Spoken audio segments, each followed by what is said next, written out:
Assalamualaikum warahmatullahi wabarakatuh. Perkenalkan, nama saya Chandra Nurrohma dari Prodi Tasawuf dan Psikoterapi kelas F2 semester 3. Di sini saya akan menjelaskan tentang kesehatan jiwa dalam Al-Quran dan psikologi Islam. Di sini saya akan menjelaskan 5 rumusan masalah. Yang pertama, bagaimana kesehatan jiwa dalam perspektif Islam. Kedua, apa saja penyebab penyakit yang merusak hati dan jiwa. Ketiga, apa itu metode kurasi penyakit dalam Islam? Keempat, apa saja indikator kesehatan jiwa perspektif psikologi Islam? Dan yang kelima, apa yang dimaksud psikoterapi Al-Quran? Kalian tahu nggak, apa sih kesehatan jiwa dalam Islam? Kesehatan jiwa dalam Islam adalah kondisi di mana seseorang dapat mengendalikan hawa nafsu, menjaga keseimbangan antara aspek spiritual dan duniawi, serta meraih ketenangan batin. Hal ini dicapai melalui kebersihan hati, ibadah yang konsisten, kesabaran, tawakal, dan akhlak mulia. Kebersihan hati atau tazkiyatun nafs menjadi pondasi utama, sementara hubungan erat dengan Allah melalui ibadah membantu menenangkan jiwa seseorang yang sehat, mampu bersikap baik kepada sesama, dan menghadapi ujian dengan tenang. Nah, kesehatan jiwa ini penting untuk mencapai kehidupan yang harmonis secara spiritual dan sosial. Kalian tahu nggak penyakit yang merusak hati dan jiwa dalam perspektif Islam? Penyakit hati dalam Islam dapat merusak kesehatan jiwa dan hubungan sosial. Ada beberapa penyakit tersebut meliputi yang pertama, hasad atau iri hati, atau ketidakpuasan terhadap nikmat orang lain yang dapat menimbulkan kebencian. Yang kedua, kibar atau kesombongan, merasa lebih baik dari orang lain dan menghalangi penerimaan kebenaran. Yang ketiga, riya atau pamer ibadah, melakukan ibadah untuk mendapatkan pujian bukan karena Allah.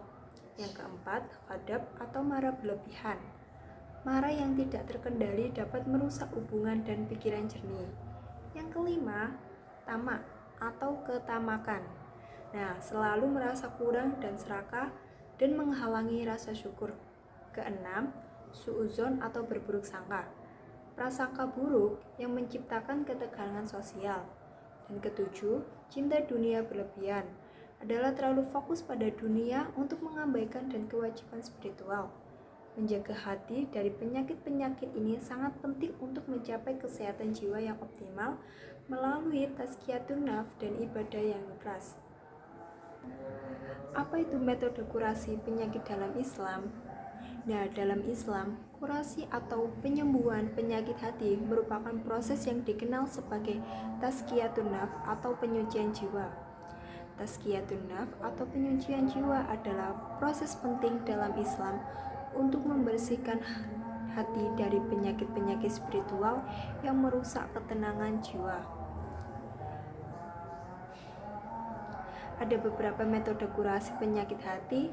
Yang pertama adalah taubat, pertobatan kepada Allah dengan penyesalan dan tekad untuk tidak mengulangi dosa. Kedua, zikir, mengingat Allah untuk mendapatkan ketenangan dan menjauhkan sifat buruk. Ketiga, mujahadah, atau berjuang melawan hawa nafsu untuk mengendalikan dorongan negatif. Yang keempat, tawadu, bersikap rendah hati untuk mengatasi kesombongan.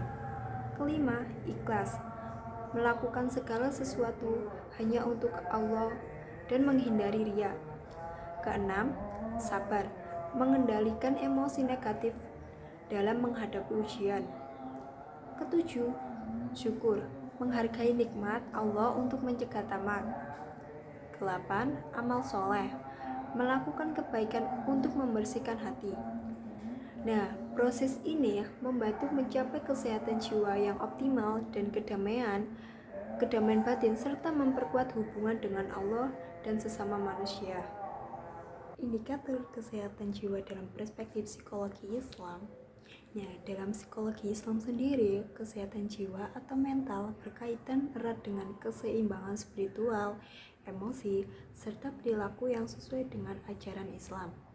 Kesehatan jiwa yang baik merupakan kondisi di mana seseorang mampu menjalani kehidupannya secara harmonis, baik dalam hubungannya dengan Allah, dirinya sendiri maupun orang lain. Beberapa indikator kesehatan jiwa dalam perspektif psikologi Islam melibatkan unsur-unsur yang berakar dari prinsip-prinsip tauhid, akhlak, dan tazkiyatun nafs atau penyucian jiwa. Indikator kesehatan jiwa dalam psikologi Islam mencakup beberapa aspek yang saling berkaitan.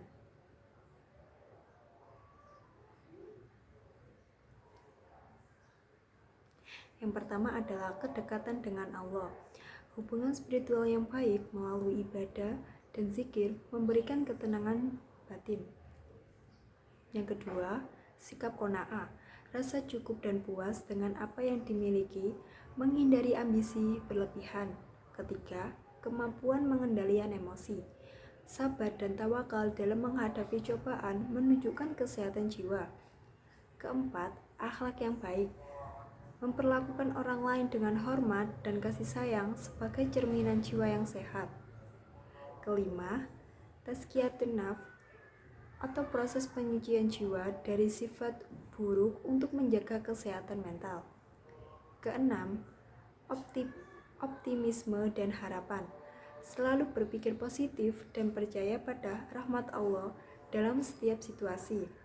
Ketujuh, kemampuan beradaptasi dan mengelola stres dan mampu menghadapi tekanan hidup dengan tenang. Dan yang terakhir, ke-8, keseimbangan dalam hidup. Menjaga keseimbangan antara dunia dan akhirat, serta antara menjadi kebutuhan fisik dan spiritual. Secara keseluruhan, seseorang yang sehat jiwanya dalam perspektif Islam mampu menjaga hubungan baik dengan Allah, diri sendiri, dan orang lain, serta menjalani hidup dengan sikap positif, sabar, dan penuh rasa syukur. Psikoterapi dalam perspektif Al-Quran. Nah, dalam perspektif Al-Quran sendiri, psikoterapi bukan sekedar upaya penyembuhan psikis atau mental, melainkan merupakan proses holistik yang menyentuh seluruh aspek kehidupan manusia, baik spiritual, emosional, maupun fisik. Psikoterapi dalam Al-Quran didasarkan pada prinsip dasar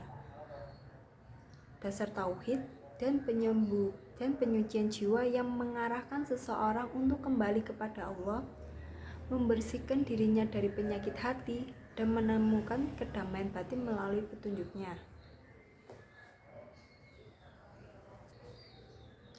Berikut beberapa prinsip dan metode psikoterapi. Yang pertama adalah taubat dan penyucian jiwa.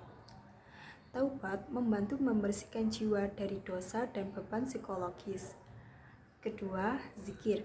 Mengingat Allah memberikan ketenangan batin dan mengurangi stres. Ketiga, sabar dan tawakal. Kesabaran dalam menghadapi ujian hidup dan berserah diri kepada Allah memperkuat mental. Keempat, syukur. Rasa syukur membantu mengatasi perasaan negatif dan meningkatkan kesejahteraan psikologis.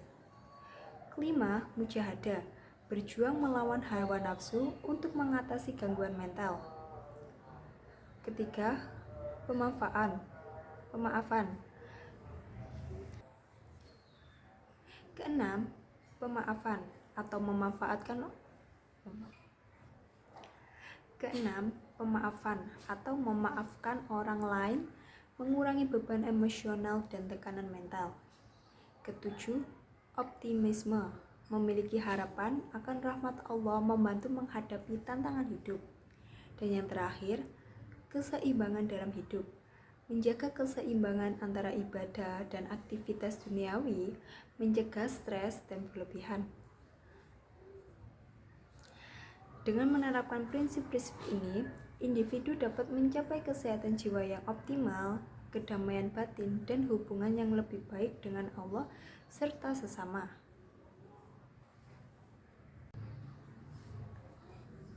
Nah, sekarang kesimpulan.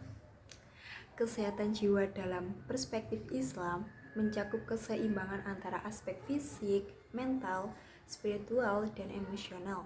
Ini diartikan sebagai kemampuan untuk mengendalikan hawa nafsu dan meraih ketenangan batin. Kebersihan hati atau tazkiyatun nafs adalah fondasi utama di mana hati yang bebas dari penyakit seperti kesombongan dan iri hati itu sangat penting. Hubungan yang kuat dengan Allah melalui ibadah, kesabaran, dan tawakal membantu menghadapi ujian hidup. Akhlak mulia dan interaksi sosial yang baik juga berkontribusi pada kesehatan mental. Islam sendiri memberikan panduan untuk menjaga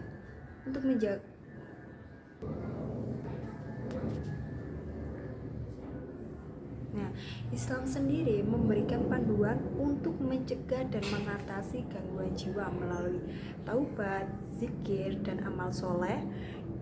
Dengan demikian, kesehatan jiwa tidak hanya terkait dengan kondisi mental, tapi juga dengan hubungan harmonis. Dengan demikian, kesehatan jiwa tidak hanya terkait dengan kondisi mental, tetapi juga dengan hubungan harmonis dengan Allah dan sesama manusia. Nah, sekian pemaparan materi dari saya, kurang lebihnya mohon maaf. Wassalamualaikum warahmatullahi wabarakatuh. See you.